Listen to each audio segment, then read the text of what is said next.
Ad astra jusqu'à l'étoile, Ad astra poursuis ton rêve. Bonjour les amis, c'est Diana de la chaîne Diana Guidance et on se retrouve pour la lecture des énergies du 16 au 22 octobre 2023. Alors, cette semaine est placée sous le signe de l'introspection. En effet, on a en énergie de la semaine la papesse.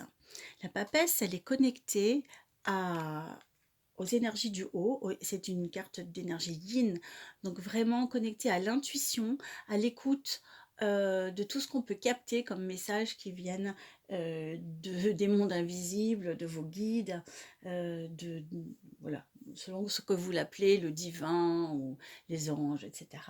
On est vraiment connecté en haut d'une part, avec en énergie qui nous aide le jugement. Le jugement, c'est une carte de résurrection, c'est une carte de nouvelle vie, c'est aussi une carte de destin avec l'appel du ciel, avec cette trompette. Donc là, il est question de sortir du tombeau avec aussi peut-être une notion de métamorphose, parce qu'on passe par la mort qui est une grande métamorphose et on renaît. On a déjà parlé de la métaphore du cocon avec la chenille qui se transforme en papillon dans les précédentes vidéos, et on est encore et toujours dans cette énergie-là, avec une aide de l'énergie de vie pour nous faire sortir du cocon, pour nous faire émerger. L'énergie qui nous challenge, c'est celle du pape. Alors le pape, c'est précisément la guidance, ça représente l'énergie du divin qui nous bénit, qui nous guide, qui nous aide, et aussi l'énergie de l'enseignement, de la transmission. C'est une énergie masculine, une énergie yang, qui complète l'énergie yin de la papesse. Et là, c'est en carte de challenge. Alors, je dirais peut-être que dans cette semaine, on manque un petit peu d'énergie yang parce qu'on est entièrement tourné vers l'intérieur. Le yang, c'est ce qui nous pousse à l'action, c'est ce qui nous pousse à être dans quelque chose qui est émissif. Et là, nous, on est dans une position réceptive.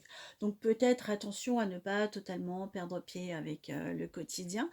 Malgré tout, voilà, l'énergie, le conseil qui nous est donné, c'est d'aller encore plus loin dans cette énergie d'intériorité, de recherche intérieure, d'introspection. C'est l'ermite, avec sa lampe cachée sous le manteau. L'ermite, il cherche une vérité intérieure, il cherche de la compréhension, il cherche de la lumière, il cherche de la connaissance de soi.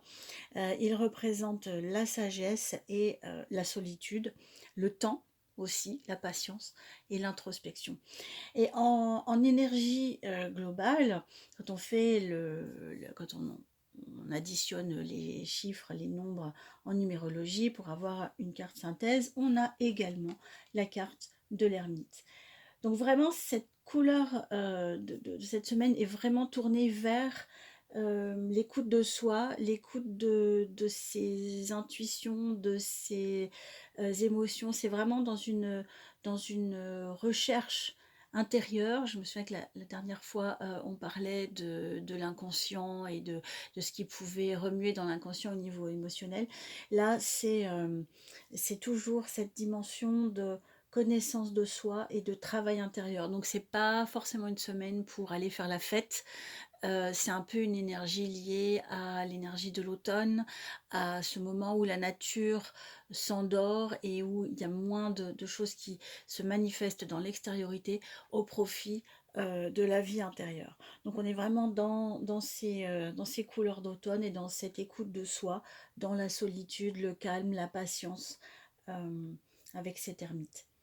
Voilà, bon, bah c'est une semaine qui peut être féconde en découverte et en prise de conscience, en éclairage sur des aspects de notre vie et de notre être qui ont besoin de ce temps de pause. Je vous embrasse, je vous souhaite une très bonne semaine et à bientôt.